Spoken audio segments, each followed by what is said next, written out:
Hello, I'm Christopher Kirby, class of 81, and Tim Shaw, who is the clinical instructor at San Francisco State University, he's class of 89 and works at the university in the hospitality industry. I should let you know, Tim has been incredibly generous with his time, and this is probably in the Bay Area or Northern California, his I don't know, at least five, fifth or sixth. Yeah, so he's been very generous with his time. So thank you, Tim, and we'll let you start on your show. I'm basically, making dinner for myself. So it's not like this is going to waste. So we decided when we decided to do a seasonal thing in the fall. My mind went to risotto because we've done pasta and we've done cioppino and we've done a couple other things, but I haven't done risotto, and it's one of the things I get sort of asked the most about because it's a super easy technique that people think is a lot more daunting than it is. So the idea of doing this was to do a dish that's very, very easy once you've done it, and then also very malleable. You can make it vegetarian, you can make it with fish, you can make it with just you can make sweet risottos, which would be almost like a kind of like a rice pudding or something. And since it takes a while to kind of cook, it's about 20 or 25 minutes for the rice to actually cook. I figured would throw in some arancini, which are, you use leftover risotto to make little balls. Arancini means like little oranges, I think is the technical or the literal definition from Italian. So you use leftover risotto, which is very sticky and holds together, and you roll them into balls. Get flour, egg, and breadcrumbs. You can fill them with cheese, you can fill them with meat, or you can just leave them as little balls. So it's a great way to reuse risotto, because risotto, as easy as it is and as malleable as it is, or as variable as it is, once it's ready to eat, you kind of have to eat it right away. Otherwise, it continues to sort of just get sticky, and then it becomes kind of like oatmeal or some kind of porridge.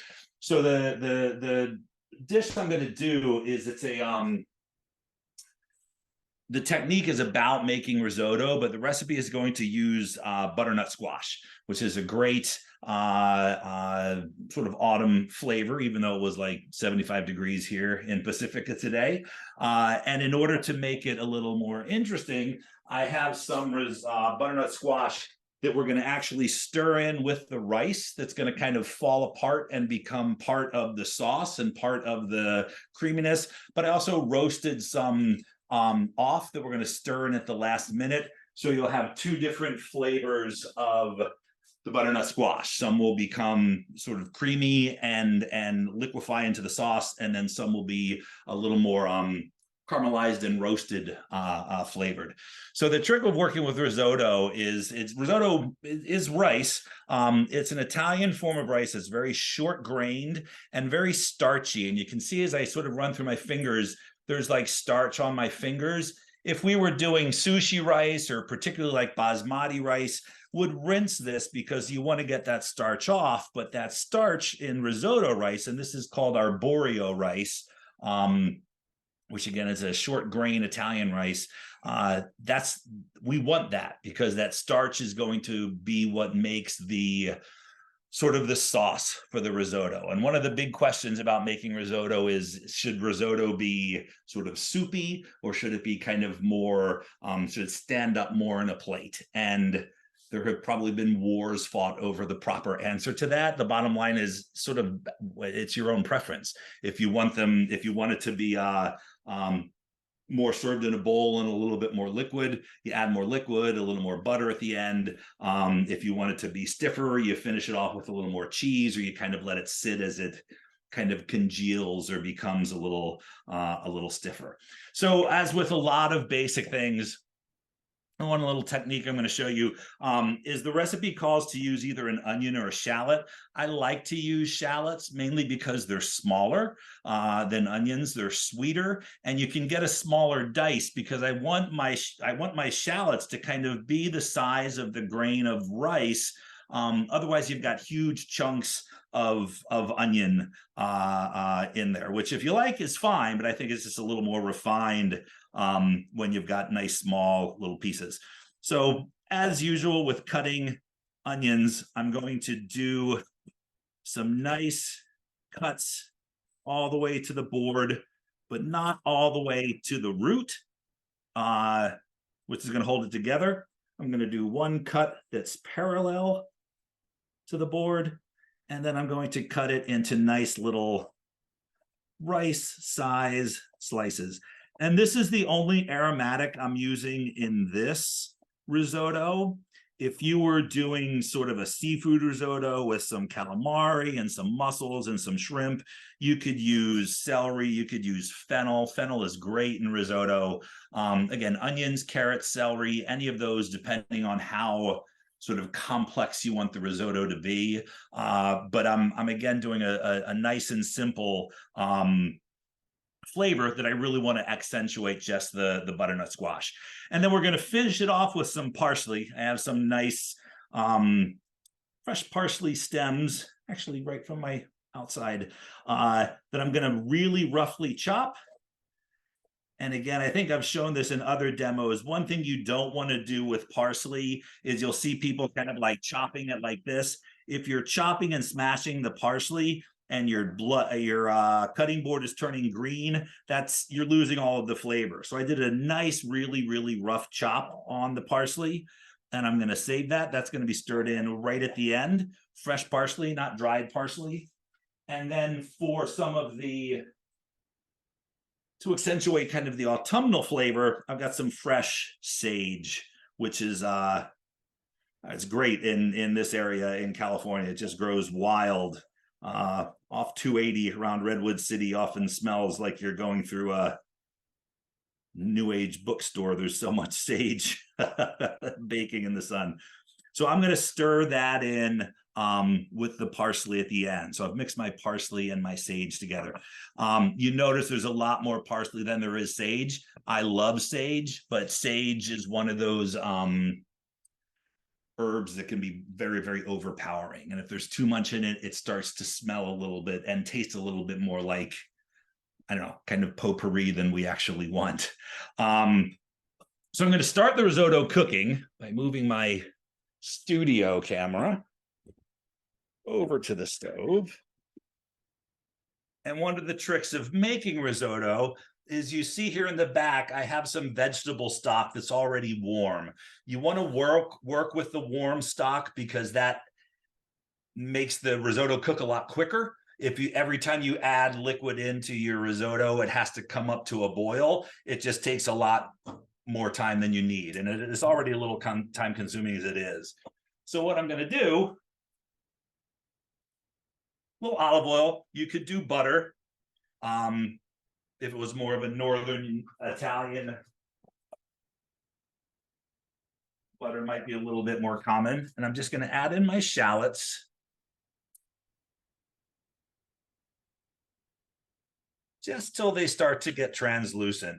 And I'm going to do this and get the risotto going because while people say that it's time consuming and it's a lot of work, it's really not. I mean, it does take time, but a lot of the time it's just passive. What I will do is add in the rice, add in some wine, and then add in some liquid.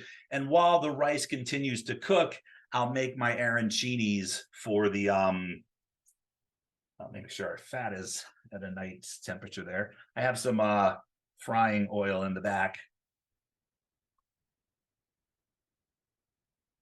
You could, of course, put some garlic in here. I think garlic kind of overpowers the butternut squash and the sage, but if you like garlic, by all means, throw in some garlic for sure. I don't want to get too much color, so I think I'm going to say that's looking translucent enough. Let me get that in there, and let me not have the spoon in the way. What is that little spot there? Oh, that's the cursor. And then what I'm going to do, add in my rice, and this is only a cup of rice. And I want to stir so that the rice kind of coats itself with the oil. That kind of helps while the rice breaks down and the starch comes apart. Then I'm going to add in a little bit of wine. There we go. That's cooking. My favorite go-to white wine to cook with is a Pinot Grigio, because it's not too much of anything. Like a Sauvignon Blanc, as delicious as it is to drink, is it can be very astringent. A Chardonnay can be very oaky. Pinot Grigio is just, it's a nice acidity, it's a nice fruity flavor. So it sort of is my general all-purpose white wine to cook with. I'm going to let that absorb, gives a nice acidity, sort of balances out all the other flavors. And then the trick here, so I'm going to actually add in my butternut squash, half of the butternut squash. This is raw. So as the rice cooks, the butternut squash is actually also going to start to fall apart. What I haven't added yet is I don't want to add in any salt right at the beginning, because salt can help, it can inhibit grains absorbing liquid. So after the second or third sort of quantity of vegetable stock, then I'll add in some salt, so it starts to season the risotto from the inside. And then this is the tricky part, or it's not the tricky part, it's why people think that risotto is hard, is you'll often see, particularly if you look at a recipe online, that you have to kind of stand here and just keep stirring and stirring and stirring, and you really don't. I've made risotto for like 65 people where I would just almost fill this up with liquid and just come back to it and stir it every couple minutes. What the stirring does, and then why it's so different from making like a pilaf or a basmati rice where you actually don't want to stir the rice, is because when you stir rice, it breaks it up and it causes the starch to get released, which is exactly what we want with our risotto. So I'm going to let it sit, kind of coming up to a boil. Stir it, stir it, stir it, stir it. There we go. And that's just going to kind of sit here on a nice little simmer while we go back to my cutting board. And I will show you how we make our arancinis. Hello. So for our arancinis, what I've got, I actually don't even need a cutting board anymore, is the typical. We've got some flour, we've got some eggs, and I've got some breadcrumbs. I do want to get some seasoning in here, so I'm going to put a little bit of a pinch of salt and a little grinding of pepper into the egg. I like to put it into the egg when I'm breading something, and this is the exact same breading as if you were making chicken fingers, if you were making schnitzel, or chicken parmesan or anything. You'd go flour, eggs, breadcrumbs, flour, eggs, breadcrumbs. I like to put the seasoning in the eggs because that way it's more diffuse, rather than if you put it in here and you might just end up with little chunks of salt or pepper all over the place. And you'll notice I'm just going to go over, it's coming to a boil. I'm just going to kind of keep an eye on my rice, and I'm going to stir it. So you're going to see me go over there and stir it every now and then. It takes like 25 minutes or so to cook the risotto, and roughly about 1 cup of rice is going to absorb about 6 or 7 cups of liquid. So it really, really expands. So that's one thing. If you're making risotto for the first time, don't start out with a large portion of rice, because you'll grow out of your pot. So a good ratio is like 1 to 5 or 6 is a good place to start. So let me get my thing for my, let's get this all in here. So I have some risotto that I made earlier, because arancinis are supposed to be made with old risotto, and you can see how it looks. It looks like old rice. I mean, day old rice, and that's what it is. It's nice and sticky. It kind of coagulates together. I want to make sure my hands are nice and clean so they don't get stuck together. Tim, can I ask you a quick question? I mean, is there an ideal length of time to prepare? For, I mean, in terms of like the older in terms of the to make the arancinis, if you're I mean overnight or like 2 days, or what's too much, what's too long in terms of like using your risotto? Oh, I've only always ever made it with like 2 or 3 day old. I guess after that point, depending on what's in it, like if there was seafood in here, definitely 2 days is going to be too long. But because it's just vegetables, it's just this is just rice and butter and cheese. I made a very simple one. No, this risotto will last for a good 5 or 6 days before it starts to taste a little, I don't know, go to refrigerator burned. A good thing to do though is it's really easy to make the arancini and then freeze them, and they can freeze for months and months. The idea of arancini is it's you usually use it like the second or third, like the next or the day after that. Just because they're so good, you're going to want to kind of eat them. But I would think that within a week would probably be the best, depending on if there's meat or fish. If it's vegetables, I would say within a week, like anything. After a week, it's going to start to be a little ripe, I would say. So what I'm going to do is I've got my little patty. I've got some cheese. I'm going to fill them with cheese, mainly because I had some fresh mozzarella. Let me flip this down here. And you see, I'm just going to kind of keep adding some liquid into my risotto. Keep it cooking, keep it cooking. So what I'm going to do is I'm going to take my risotto and they form into these little patties.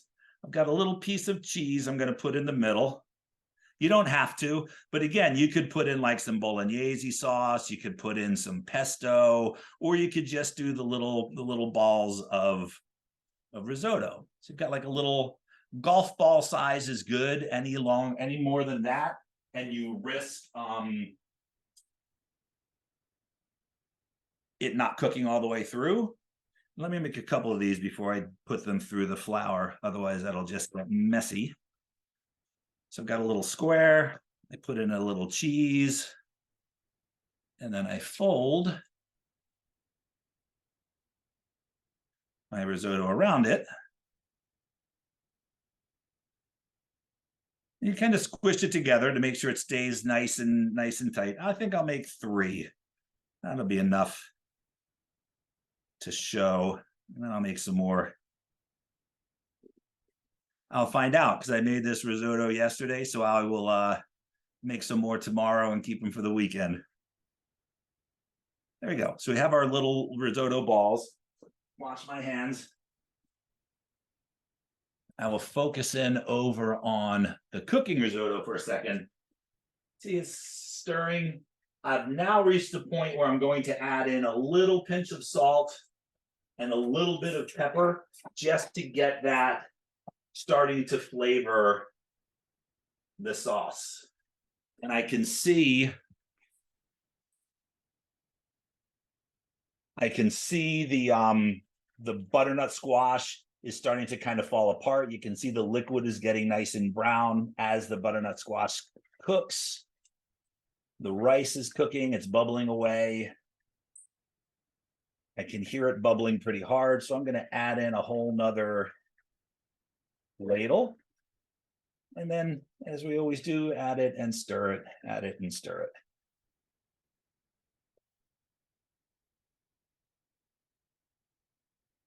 There we go. So while that's going, I will take my, get this in the shot here. There we go. So I've got my arancinis. I'm going to toss them in a little bit of flour. And the trick of always doing this, again, whether you're doing chicken fingers or schnitzel or whatever, is always have one hand or one utensil that is doing the wet ingredient and one hand that's doing the dry ingredient. Because if I had flour on my hands and I stuck my hands in the egg yolks, eventually I'm going to have hands covered in mush. And there we go. It's got a nice, you can do 2 at a time. Let me go stir. So you see how it's not, again, people have this opinion or this idea that you've got to stand over the stove and stir and stir and stir and stir for 25 minutes. You can do many, many other things while your risotto is cooking. I've even done it for a dinner party where I cook it maybe, I don't know, for 20 minutes or so, and then just turn off the heat. And then I'll finish it when I'm ready to serve it. So it's not anywhere near as fussy as a lot of people would lead you to believe. But it's a great technique to learn because, again, you can do it with one of my favorite risottos is with like frutte de mare, where you cook the rice and then you stir in some shrimp and some calamari and some cooked mussels and some cooked clams. It's just delicious. It's kind of like cioppino, but with rice. There we go. So I got my 3 little arancinis. We'll wash my hands. Get these out of the way. Actually, I'll save these and make some more when we're done here. I think seeing 3 is enough. And then let's go back to the stove.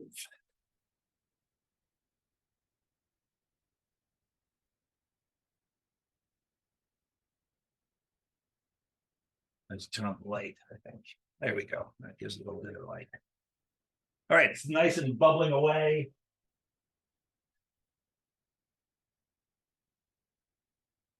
Bubbling, bubbling, bubbling. Smells just great. You can see how it still looks like rice. I mean, it still looks like individual grains of rice. So I can try one. Still quite chewy, but we're getting there. It's another one of those Italian things that comes with preference.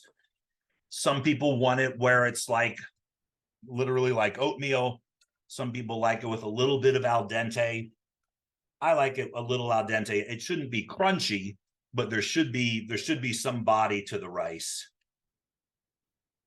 At least for my preference. I'm not saying there should be and that it's right or it's wrong, because again, this is a very, very variable process. All right. So let's see if I can focus this in on the back. I have my frying oil back here. I will admit I don't do a lot of frying at home. And if anybody I'm anticipating was going to ask, can you do this in an air fryer? I imagine you completely could do this in an air fryer. I have an air fryer. I don't know how to work it. The directions say like push these 2 buttons to preheat until you hear this beep, and then these lights should flash, and sometimes the lights flash without the beep, and sometimes there's a beep, and I can't get it to work. My husband is great with it. He makes great potatoes, but I have not been able to work with the air fryer. But if you have an air fryer, by all means, air fry. So what I'm going to do, I have my little arancinis. The fat's at about, it's at like 335. So I'm going to drop that in. Should be between 325 and 350. Take this out. That's hot. Ouch. Can you see that back there? It's stir frying, just bubbling away. And they cook for a good 2 to 3 minutes until they're nice and golden. I want to make sure that mozzarella sort of melts that's in the middle. I don't have to worry about, I mean, everything is cooked. The risotto is cooked. Obviously, the egg on the outside is going to cook very, very quickly. So it's a matter of it just getting heated and getting them the cheese to melt. If I was going to do this with like a meat sauce in the middle, like a bolognese or chopped meat or something, or bacon or pancetta would really be great in there. I'd make sure that was cooked ahead of time, because you don't want to have it uncooked in the center. You notice how the risotto, it's getting a little dry, so I'm going to add a little bit more liquid. Yeah, so many beautiful smells going on here, which is weird because it was like 75 degrees in Pacifica. And it's very autumnal aromas. Crank up the heat on that. And I think those are good to remove. What I'm gonna do, pull them out. Like a lot of fried things, put them right into a bowl with some paper towels, which are going to absorb some of the oil. That's quite seasoned, but I'm going to sprinkle a little salt on it just since it's nice and warm. The salt will sort of melt into it. But that's how easy those are. And again, these could be done with a mushroom risotto, anything really. It would work less if it was a seafood risotto or something. You'd have to kind of pull out any of the big mussels or shrimp because that could keep it from sticking together. I think we're getting there.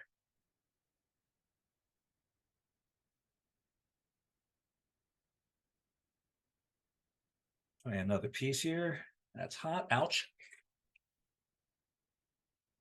A little bit more. A little more liquid. I'm going to put a little more salt. And for sure, a little more pepper. So if you make a lot of rice, I think for some people, it's the fact that you don't just let it sit alone. Again, with like a pilaf, you don't want to touch it because you want the rice to be, you want the individual grains to kind of stand on their own. With a risotto, it's this stirring that's causing the amylopectins and the pectins and the starches that are in the rice to fall apart and become part of the sauce. That is smelling great.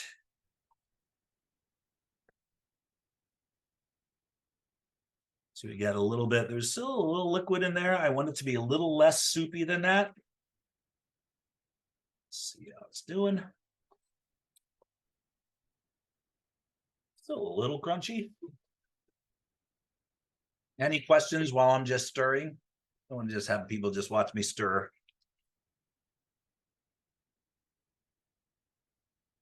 And you see how much, this was 1 cup of rice. You see how much this is expanded. And that was 8 cups that was in the liquid. And I'm probably going to end up using most of it. So it's quite economical. People are sometimes are like, oh, arboreal rice is so expensive. And it's like, but that lasts, unless you're making risotto a long time, that lasts a lot. This is easily enough appetizers for 6. Maybe even could stretch it to entrees for 4.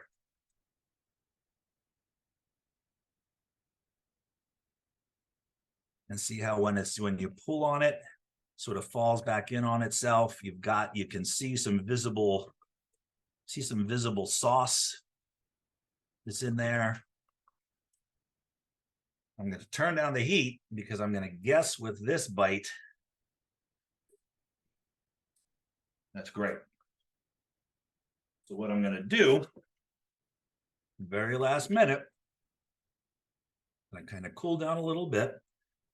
See how those as I squeeze the butternut squash, those are nice and cooked and soft. I'm going to stir in.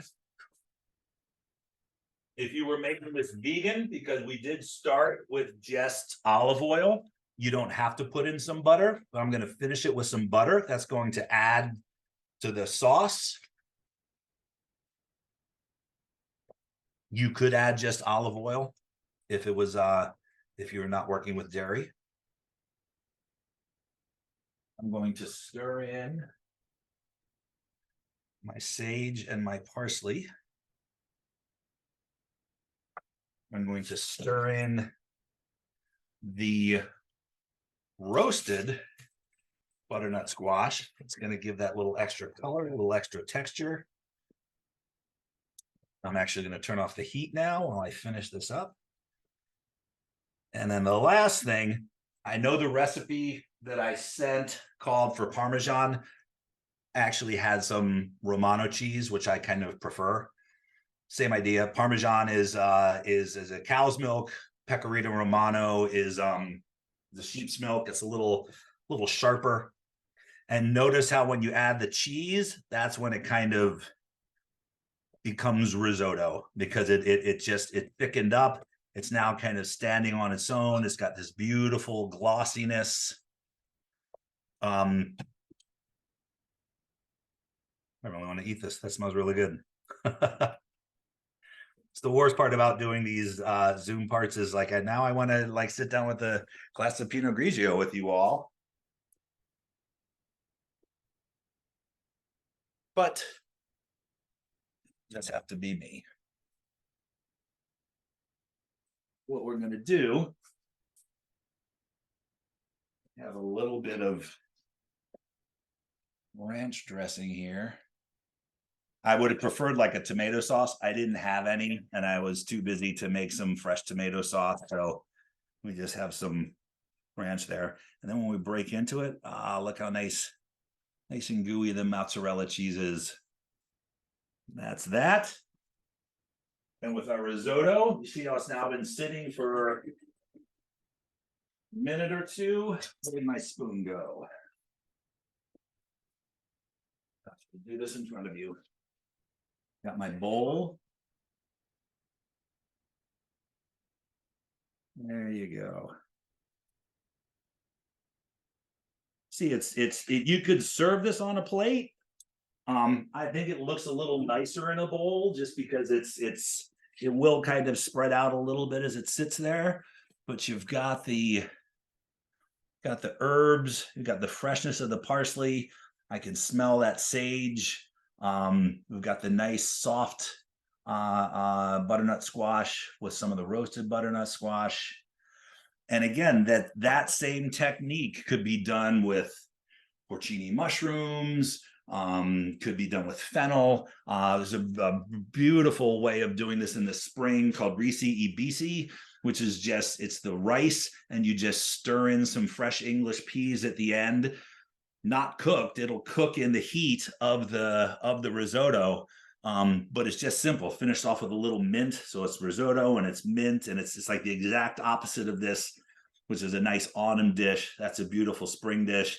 And as I mentioned, frutte di mare, any vegetable, just saffron. You could just do saffron for like a Milanese risotto, but you see how simple that was. I was not standing at the stove, breaking a sweat, stirring.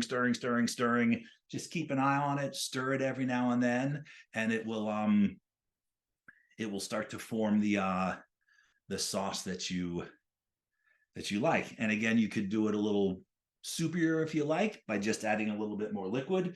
You can thicken it up a little more just by adding a little bit more cheese. It's a very malleable, very adjustable to your own personal palate type of dish. Questions? Yeah, I mean, do you have a preference in terms of the soupiness? I mean, the way that you prepared it, I'm assuming was how you like it, but or I like it a little soupier. I like eating things with a spoon. My husband would laugh about that. I literally eat everything with spoons. So I like the sauce. So this is a little thicker than I would do it if I was actually just doing this for myself. But this is what most people think of as risotto. It's more like a pile of rice. I hate to say it, I'd add like another good quarter cup of butter to it. But no, it sounds great. I mean, I'm sure they'll be delicious. But I mean, in terms of how do you compare like a risotto, Italian style, to like a jambalaya? I mean, obviously another rice dish. Oh, totally different dishes. Because the jambalaya is more. It's a short grain rice, but a jambalaya has more in common with like a paella, where it's there's less stirring going on, and it's more like you kind of cook the rice and then you layer the meats and the mussels and the stuff on top of it to cook it. So it's really that stirring and the breaking down of the starches that makes risotto, whereas a jambalaya is almost more Well, I mean that's soupier than a paella would be, but it's it's whereas risotto is more, you can make a mushroom risotto, you can make a porcini risotto, you can make a Frigida di Mare risotto. Jambalaya kind of implies there's going to be some kind of sausage, there's going to be some kind of crayfish. It's going to be a little on the spicier side, with the peppers and the paprika. So it's more sort of a set list of ingredients, than risotto, which is more of a technique that you can build and make. You could certainly make a risotto with all of the ingredients of a jambalaya, but it would have that creaminess of the rice. Yeah. Because they're all kind of related. I mean, rice comes from China and India and made its way over when the Spanish, took it everywhere and made paella and jambalaya and arroz con pollo, and they're all variations on a theme of what to do with rice. And some, again, you want the rice to be kind of stand on its own, like a biryani with a basmati rice. Some you want them to become, just an ingredient, a matrix that holds a bunch of other stuff, like a paella would be, or a jambalaya would be, or the base of something like you'd put a gumbo on top of. So it's yeah. Any other questions? I just have a comment, and that is, there are a number of additional people that signed up for this that were not able to join us for whatever reason, and I have no idea why that is. But Tim and Rob put together the recipes, which we can send to you, and also the link to this video as well.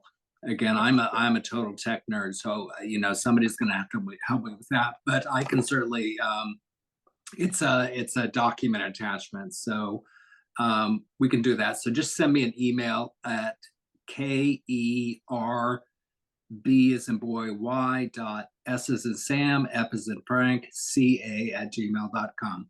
So yeah, that's it from me. Tim, I want to thank you for being so gracious, but you've got more time, so feel free to take any questions. Yeah, if anybody has any questions, please, by all means.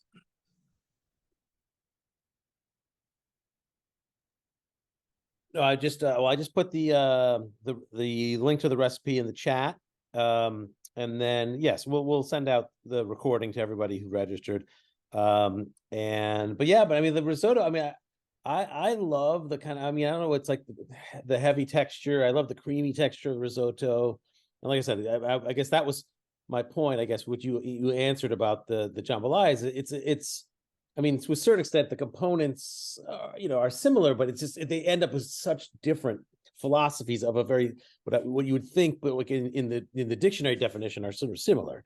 And I just love that they're so varied. And like I said, you're talking about you covered maybe 4 or 5 or 6 different regions, right? Everybody has their in one of the food and culture classes, we talk about that. We talk about how so many dishes which come from totally different parts of the world have so much similar, like almost every culture has some kind of dumpling. And what really is functionally different between an empanada and a samosa or a pierogi, it's all stuff inside of a grain package that was really just made to eat if you didn't have forks. And same thing with a bunch of rice dishes, is they're all different cultures worked with the rices with the ingredients that they had, or with the ingredients that they encountered as they conquested and colonized. And it's always one of the wonderful sort of ironies of culinary history that so much of the British Empire was built by going out and conquesting places to get spices, and yet they never really worked their spices into English cuisine. So it's like, let's go conquer the place that has hot chilies, and then let's not make hot chilies in our haggis. But other cultures, introduced different techniques and different ingredients to what's basically just a rice dish. So, but I love the kind of the day 2, day 3. It's a completely different dish from Totally. like, Yeah. and that, I mean, like, and just so hearty, but also, like I said, just, you're never going to get bored of it. Exactly. I mean, because it's so different. And are there even other options other than that you've kind of done with kind of risotto? I mean, or I mean, honestly, well, in kitchens, it wouldn't be necessarily something that we would serve to people who are paying for it, but a lot of times risotto would end up just being used kind of tossed in cold as a salad for a family meal in a restaurant. And it's something that, you know, it's funny because being a chef, people think it's like I'm eating like these really fancy foods all the time. Most of the time I'm sitting in the corner of the kitchen just kind of eating whatever is left. And a lot of times that could be like, you know, 2 or 3 day old risotto that you just sprinkle some, you know, some fresh cheese on. And it's edible, and but it's a lot of people look at it like, that's like eating cold oatmeal. It's like, yeah, but you know, when you're really hungry, it's here. So yeah. well, I mean, it's so easy and so delicious, right? I mean, that's the thing. Yeah. Both. And then of course, rather than even doing the balls, you could make patties and like have that as a patty that you put like a fried egg on or something for breakfast. Oh, You don't even have to do it with the breadcrumbs. You could just make like a rice patty and fry that up like you would, you know, a hash brown potatoes or something. I've seen risotto like stirred into broth to make kind of a thick like an actual soup. You take the chicken broth and you take leftover risotto and just kind of whisk it into the broth, and then you've got literally kind of a rice soup, which again it's a way to reuse it, but it's not something I wouldn't have people over and say, hey, let's have risotto soup. But at home, it's a great way to use something rather than just throwing it out or composting it, because it's you know, when particularly when you're a chef, is like sometimes it's like those little comfort foods mean more than having something with all tweezers that put the food down on the plate. That's the stuff that you kind of remember and love. gotcha. Well, thanks again, Tim. Anybody else chiming in with a last question too? Now's your chance to ask, but otherwise we'll close out here.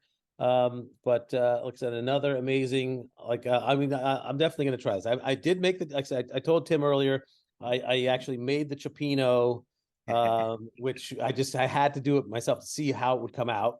But it's also another dish that's amazingly flavorful.